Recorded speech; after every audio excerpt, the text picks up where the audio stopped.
The Corruption and Crime Commission has cleared the Premier and the member for Fremantle of misconduct over the so-called Staff for Votes deal. The CCC was asked to investigate an agreement in which Adele Carles promised to vote with the government on some matters in exchange for extra staff.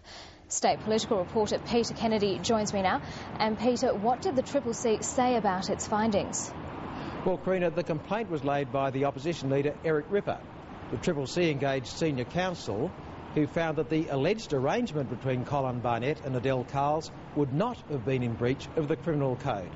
In addition, it found that Ms Carles would not have had any personal benefit from the arrangement, and the possible benefit for Mr Barnett would not have been in breach, would not have been obtained corruptly. And Peter, the Premier's also been in the spotlight over the former Treasurer Troy Buswell's future. Is he returning to Cabinet?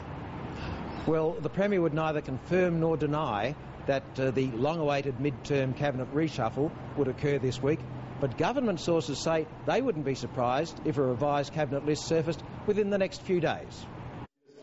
It's been widely tipped that Colin Barnett will use the reshuffle to restore Troy Buswell to the front bench, possibly as Treasurer.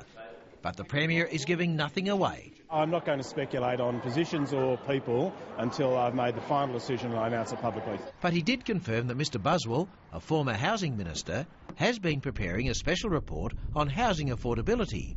It is expected to back an increase in the government's $7,000 first home owners grant for new houses to $20,000. Mr Buswell declined to comment. But the housing sector has differing views on a threefold increase in the grant. Certainly the two experiences that have occurred in the past, that certainly has helped. But how long can you keep doing something like that? It has a risk, A, of distorting the market, and more importantly and more worrying to us is that it could overstimulate the marketplace and in turn drive up inflation and indeed interest rates. Troy Buswell was dumped in May after it was revealed he was having an affair with the then Fremantle Greens MP, Adele Carles, now an independent. Meanwhile, opposition leader Eric Ripper has promoted 11 Labor backbenchers to speak on key issues. And what I want to do is give those people an opportunity to perform, to show their capacity to develop new issues. Some party critics interpret the move as an attempt to shore up his leadership. If the Premier does unveil his Cabinet reshuffle this week, the only other major event to come will be the mid-year budget review. Then state politics will effectively close down for the summer break. Peter Kennedy, ABC News.